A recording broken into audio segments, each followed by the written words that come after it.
El Sant Andreu no aixeca el cap. Dels últims 24 punts en joc només ha sumat 2. Un ha estat avui el Narcís Sala contra l'Oriola, ja que han empatat a 1. Tot i el recolzament de l'afició que han fet un mosaic per rebre els jugadors, aquests no han respost, tot i que al minut 25 de partit, Matías Irace de cap ha marcat l'1-0.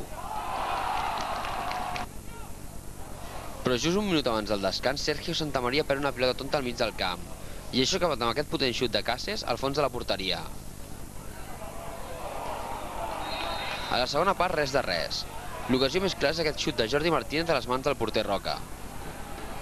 Yo creo que la clave ha estado en ese gol que nos han hecho en ese minuto, porque seguramente si ellos no hubiesen marcado, hubiésemos ido al descanso ganando, seguramente el segundo tiempo hubiésemos encontrado muchos más espacios, porque lógicamente ellos deberían de haber arriesgado un poquito más. No han arriesgado y ha sido un partido complicado.